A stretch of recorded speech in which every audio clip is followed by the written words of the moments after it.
Cette émission est une présentation du Centre financier aux entreprises de la capitale.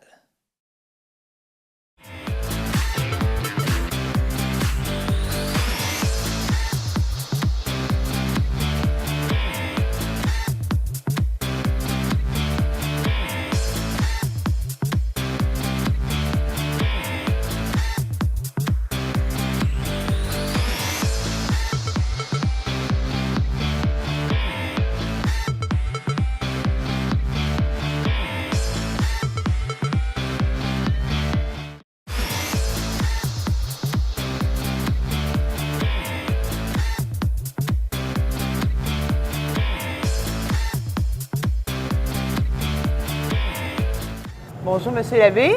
Oui, bonjour. Ça va bien? Très bien, merci. Vous? Oui? Ben oui. Bon. Écoutez, Monsieur l'abbé, j'aimerais ça qu'on parle de votre bagage et surtout de votre ancienne vie. Mon ancienne vie, mon Dieu Seigneur, ça nous remène 15 ans en arrière, où j'étais professeur au Cégep de Sainte-Foy en radiologie médicale. Donc, j'ai enseigné dans ce domaine-là. Je me suis occupé aussi de la coordination pédagogique de ce programme-là et j'ai restructuré le programme 10 ans avant que le ministère se préoccupe de reviser le programme.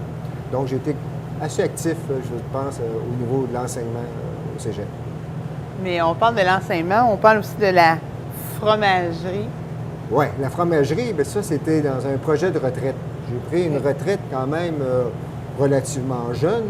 Et là, j'avais des projets en tête. Et la fromagerie, ça a découlé d'un projet que j'avais au départ, d'un centre d'interprétation sur l'habitat rural, où je mettais en relief tous les moyens de subsistance du début de la colonie, dont le fromage de l'île d'Orléans. Donc, ce projet-là n'a pas été mis à terme, en fin de compte, ce qui fait que j'ai revisé ma position pour prendre un élément de cet ensemble-là, qui était les fromages de l'île d'Orléans. Mais construire la première fromagerie, ça a été tout un défi. C'est encore un défi.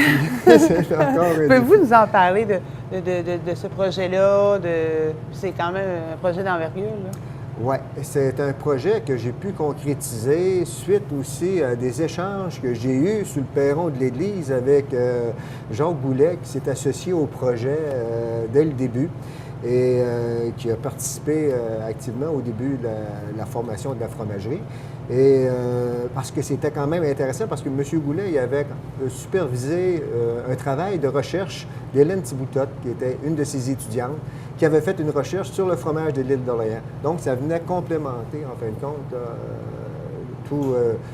compte, la structure qu'on pouvait se donner pour démarrer une fromagerie sur l'île. Êtes-vous seul ici dans votre entreprise? Dans l'entreprise ici, non, mais Jacques Goulet est toujours associé, disons, à l'entreprise, mais je suis en compagnie de mon épouse qui s'occupe de toute l'organisation, si on peut dire, toute la paperasse, là, tout l'aspect administratif, les relations avec les clients, puis aussi développer des marchés. Donc, elle travaille activement à ce niveau-là, puis beaucoup. Puis j'ai aussi mes deux filles. J'en ai une qui travaille au niveau de la production, Noémie, et j'ai Marie-Ève qui s'occupe ici du kiosque de vente. Donc, votre entreprise, c'est une entreprise quand même qui est familiale. Pour l'instant, elle est familiale Oui. et j'en suis très, très fier. Oui. Je veux que vous parliez de l'ouverture de la fromagerie qui a eu lieu le 1er juillet 2004. Oui. Il y a eu un beau gros pépin, on peut dire ça, parce que dû à votre succès, vous avez manqué de fromage. Oui, on a manqué de fromage parce que, écoutez, ici, ce qu'on a voulu faire, c'est de démarrer une fromagerie, mais dans le respect de la tradition. Donc, on s'est donné une organisation artisanale avec les contraintes amenées par le MAPAC, en fin de compte, là. Donc, il fallait modifier certains équipements, mais c'était toujours respecter la méthode traditionnelle. Donc, à ce moment-là, on recevait le lait à la chaudière et on avait commencé à faire notre fromage à la chaudière comme ça, comme on le faisait dans les maisons au début de la colonie. Et ce qui est arrivé aussi lors de l'ouverture, il y a eu un reportage de la Semaine verte qui a précédé notre ouverture. Ce qui fait qu'à l'ouverture, il y a beaucoup de monde qui était au courant qu'il y avait une fromagerie sur l'île et sont venus s'approvisionner de notre fromage. Et évidemment, là, on a On a manqué de fromage pour satisfaire aux besoins des clients. Justement, parlez-moi donc de l'histoire du fromage de l'île d'Orléans. On parle des débuts de la colonie en Ouais. tant que telle. là. C'est une belle histoire parce que ça remonte à un fromage qu'on dit qui vient d'une petite région, Sumaintrin, qui est à mi-chemin entre Paris et Dijon. Et les habitants sont arrivés sur l'île et on a commencé à faire du fromage.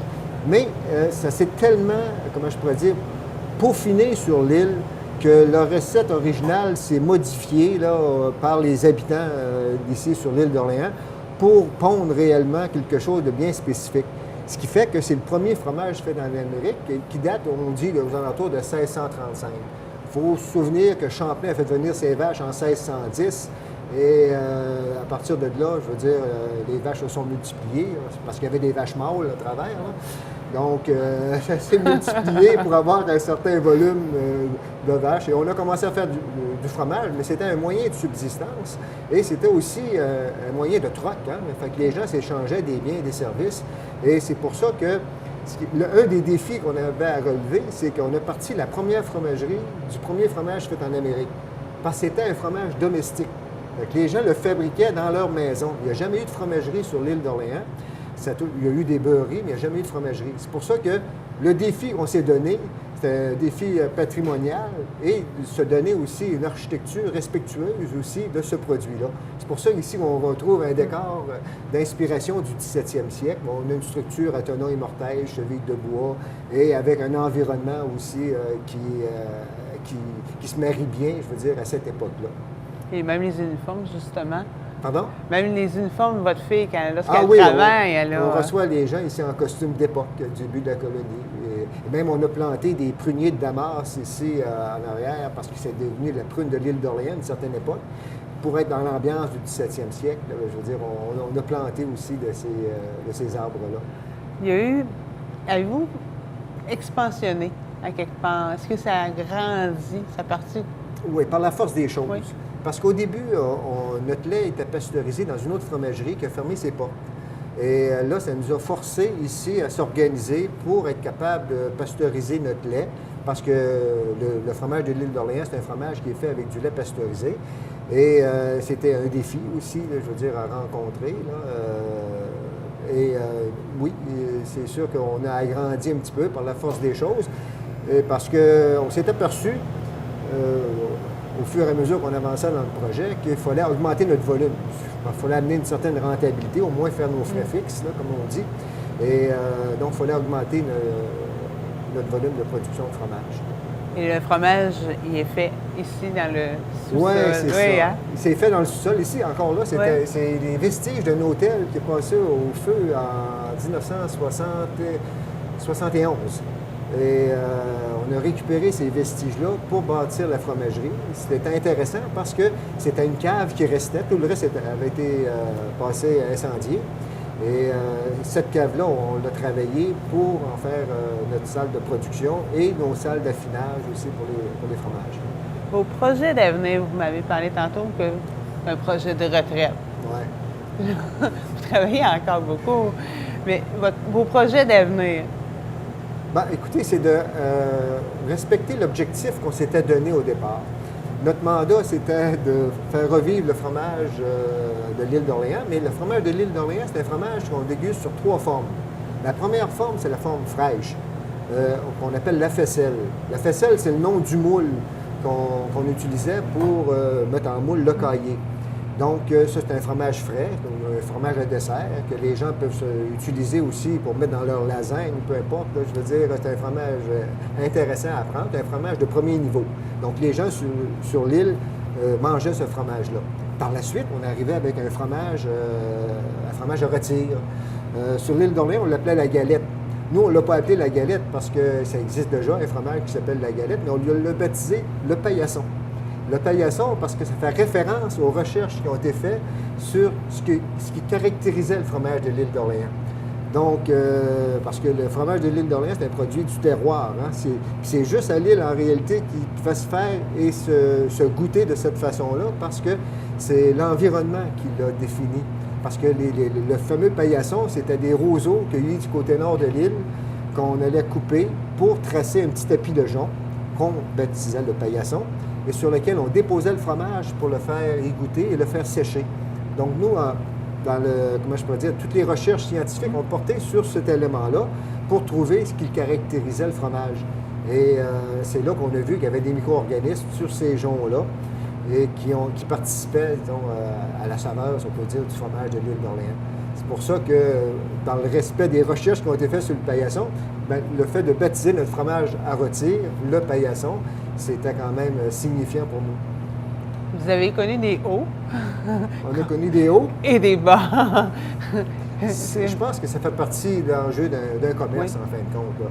C'est sûr qu'on a eu des difficultés à un moment donné de s'approvisionner. Quand la fromagerie a fermé ses portes pour nous alimenter en lait pasteurisé, on a été pris de court. C'est arrivé juste au début de la saison touristique, là, en plus. Donc, là, il fallait se retourner de bord quand même assez rapidement.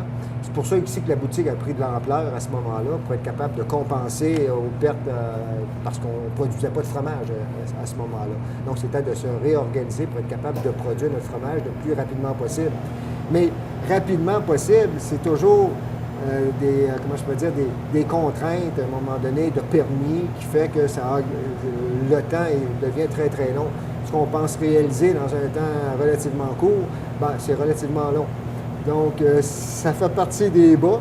Et ce qui est intéressant, c'est que les gens aiment notre fromage. Le fromage, le paillasson, c'était le fromage populaire sur l'île d'Orléans. Ça, je vous parlais des 3 niveaux. Ça, c'est le 2e niveau. Donc, les gens aiment ce fromage-là. On le fait rôtir, ils ne font pas. Puis, il est caractéristique, en fait. Donc, un fromage, il prend à peu près 7 jours à être réalisé. Mais la 3e fromage, c'est comme parler de défis, là, des projets, c'est de réaliser le 3e fromage, qui est le fromage affiné. Ça, c'est le fameux fromage qu'on disait qu'il ne goûtait pas ce qu'il sentait. On n'a jamais été capable de le mettre sur le marché à date parce qu'on n'avait pas l'espace suffisant pour pouvoir réaliser ce fromage-là en quantité suffisante pour satisfaire un certain volume de clientèle. Donc, ça, c'est un des défis, là, un des projets là, qui devrait aboutir, on l'espère, durant le courant de l'hiver ou du printemps pour la résurrection du fromage de l'île d'Orléans, le temps de Pâques. Ça sera le temps idéal pour ça sortir. Dans votre boutique ici, on retrouve où vos fromages en tant que tel? Les points de vente? Nos points de vente, on a à peu près une vingtaine aux alentours. Évidemment, ils se retrouvent sur l'île d'Orléans principalement. Et ce qui est intéressant sur le fromage sur l'île d'Orléans, c'est qu'on a fait une entente avec les gens qui vendent notre produit pour que ce soit le même prix partout. Donc, il n'y a pas de compétition sur le fromage de l'île d'Orléans lorsqu'on l'achète sur l'île d'Orléans, peu importe l'endroit. Et par la suite, on en a des points de vente à Québec et on a des points de vente aussi à Montréal. On peut aller voir ça sur lesfromagesdelîle-d'Orléans.com où tous nos points de vente sont mentionnés sur notre site Internet. Quel conseil donneriez-vous à quelqu'un qui veut se partir en affaires? Mon Dieu Seigneur, donner des conseils, c'est un peu prétentieux de donner des conseils.